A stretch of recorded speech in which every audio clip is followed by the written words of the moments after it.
Alright, yo, what's up guys? It's me, Shadow, back again with another tutorial video. This week we're going to be going over how to make a Cheromani type beat inspired by his most recent song 9. It was produced by Victim. I'm not super familiar with Victim, but regardless, it was a fire beat, so shout out to him for producing that. I just enjoyed this song. I really enjoyed Cheromani as an artist, and I just figured you guys would probably enjoy this video because it's still a Cheromani type beat, but it's just not, his usual like agenda, euphoria type beats or anything like that. So, that was the inspiration for this video. We're here. This is what we're doing today. Yeah, I guess that's all I gotta say. Let's just hop right into the video, guys. Starting off, we're gonna set the BPM to 145. This is like a very typical middle of the range BPM. For these beats, I'd say like 135 to 145 is where you want to be. Anything like higher or lower is gonna sound kind of weird. Of course, use your own creativity. There's no technical rules or whatever. You guys can do what you want. You can have fun. But that's just what I did for this video. These are the sounds that we're gonna be using for this beat.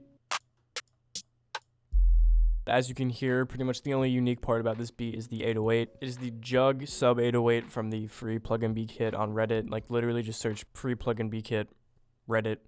Literally what I just said. A lot of these sounds, guys, are from my Valentine's Plug Essentials kit. If you guys want a free demo of that kit, I'll link it down below. And if you want the full kit, it's only $10, and it has a bunch of sounds like this. Like literally every sound you'd need to make anything in the plug, dark plug, plug and be, just any sound like that. I got you. So yeah, free demo link in the description. Go check that out. Then guys, for presets, most of the sounds that we're going to be using are within Purity or Expand 2. If you want to, guys, honestly, you can just use Expand 2. I just use Purity because I had it and I felt like it, but Expand 2 is a way cheaper and like arguably better alternative. I'm pretty sure there's like way more presets in Expand. Regardless though, guys, those are the VSTs that we're using for today. The first preset in Purity is PW for President. Then guys, we have bells with harmonics. And then guys, within Expand, we use the big sections preset in the brass, and it sounds like this. You guys can probably already tell that's going to be like the main trumpet sound that we're going to be using because, this is a primarily trumpet-based beat. So yeah, that's what we got. Now that we have all that out of the way, guys, we're going to hop into how we actually made this beat, starting off with the melodies. If you want to make beats like this, guys, I highly suggest starting with the trumpet or, whatever like orchestral instrument you're going to use because that's primarily what these beats are based on. This is what the pattern that I made sounds like.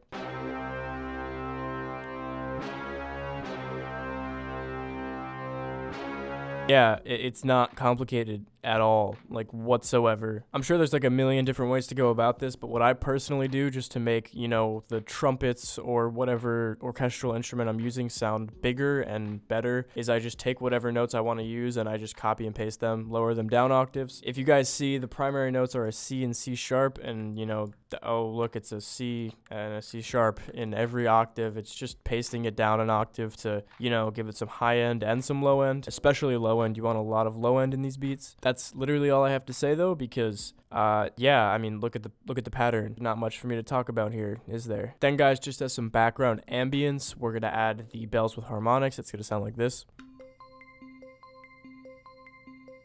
Again, really nothing to say because I can't really explain a single note pattern. Then guys, we have this super simple pluck pattern. It's gonna sound like this.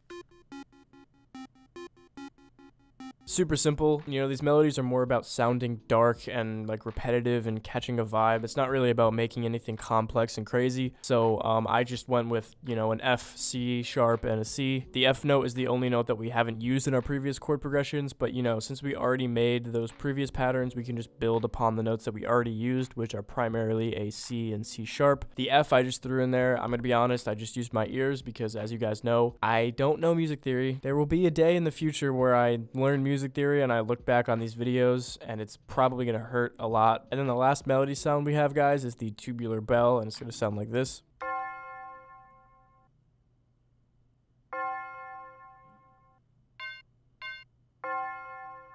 This is just some pretty typical like Cheromani, Richamiri type tubular bells. It just hits on the 1, and if you want to at the end of the pattern, you can kind of do this like chopping effect in a higher octave. But other than that, primarily just use your tubular bell on the 1 because, it just adds some extra emphasis. And yeah, guys, altogether, this is what the first part of our melody is going to sound like.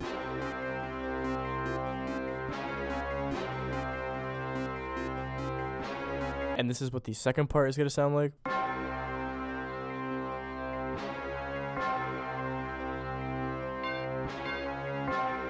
And yeah, there you go, guys. That's our melody. Like I said, nothing too crazy at all. You guys can really just kind of have fun, make some dark, repetitive stuff, and you're good. Moving on to the drums, guys. It might seem a little complex, but if I'm going to be honest, this is a typical trap drum pattern. I just added a lot of perks because I felt like it. But this is what the clap is going to sound like.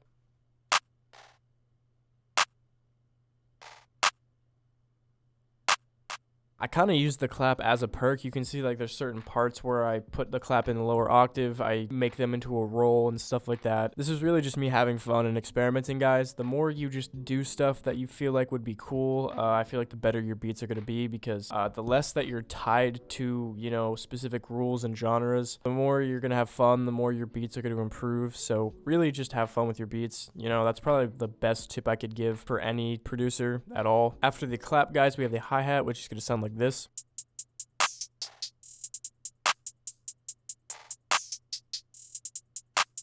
I say this in every one of my videos at this point, and it's like hard for me to think of anything else to say, but it's basically a two-step hi-hat pattern. That's like my default line when I'm describing hi-hats, but really, I mean, look at it, guys. It is. It's just a two-step with some rolls. If I ever describe a hi-hat pattern as something other than a two-step with some rolls, I don't know, man. But we also have this second pattern, guys, where we basically double time the hi-hat pattern, which I guess would turn it into a one-step. I don't know if that's the technical term, but this is what it's going to sound like.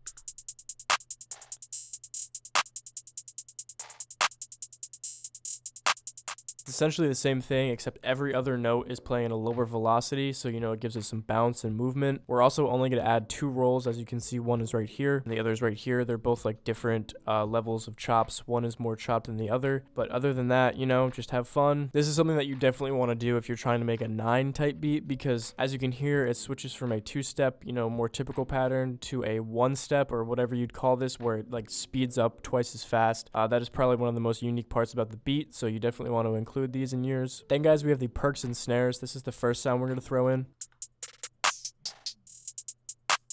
Then we have another snare.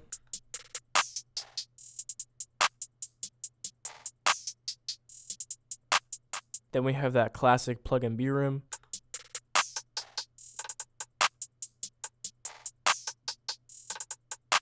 And then, guys, we just have this simple open hat.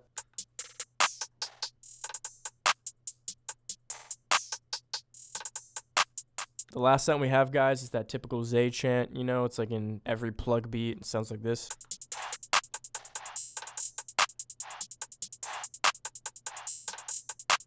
That part is only going to come in for the super fast upbeat part of the beat. But yeah, guys, that's going to do it for all the patterns in the beat. You know, that's it. I don't know what I was going to say there, honestly, but you know, we got that done. Now we're going to go over structuring and then mixing, and then we're going to wrap this video up, guys. Starting off, we have an 8-bar intro. This is pretty typical in like almost any beat. It's EQ'd to sound like this. The first bar is just going to be the trumpet, and then we're going to bring in the 808 and the clap and stuff like that, you know, just to add some movement to our beat. And then from there, guys, the structuring is honestly super simple. It's just going to be 8 bars of the slower part of the beat that sounds like this.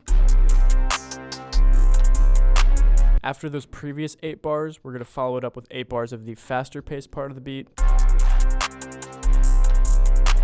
And yeah, that's it. From there, I just repeat it. You know, there's a lot of pauses and breaks within the 9 beat. You know, Cheromani obviously did that. It's possible that Victim did that when he was producing the beat, but typically it's artists that add the pause and breaks in the beat. I feel like that's something that's not really talked about enough. When I was a beginner producer, I was under the impression that like all of the pauses in the beat where, you know, the beat cuts out and the artist just says like a bar or two without the beat. I thought the producer was doing that, but like 90% of the time it's the artist, you know, because they're the one recording the song. They know when that like special part is supposed to happen, so they just do it themselves. You know, when I first started producing, I would like add those into my beats on my own, and it was just like did not really make any sense, because that would force the artist to kind of, you know, add that to their beat when maybe they don't want to. So, you know, don't worry about pauses and breaks in your beat. Typically the artist is going to be the one doing that, so just don't worry. And then mixing, guys, once again, nothing much. Take the limiter off of all of your beats, and if you want to, you can add a soft clipper. I say this in every one of my videos, but I personally prefer not to use a soft clipper. You know, that's obviously subject to change in the future, but at the time being, I just have a blank master. Ignore the EQ. That's just for like automating the intro.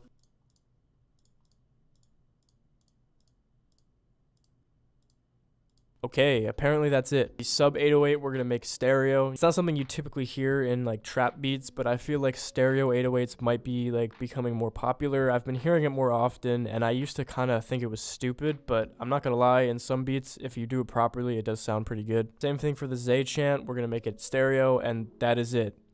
Yeah, I mean, I don't have much to say, guys. If you're already using sounds that are working for your beats, you don't gotta mix, you just gotta level. Say this in every one of my videos as well, but leveling is what really matters. Leveling is just adjusting the volumes of sounds to make sure that, you know, one isn't higher than the other, or like out of proportion, I guess is what you would say. But yeah, that's all we got, guys. If you guys watch this video all the way through to the end, thank you so much. I really do appreciate you guys who watch my videos all the way through the end. If you guys like this video, leave a like. If you didn't, don't. Remember to hit the subscribe button. I post videos 2 times a week on Wednesday and Friday covering underground and up-and-coming artists, challenge videos, entertainment content, and more. And yeah, guys, I hope you enjoyed this video. Have a good day or night. Peace.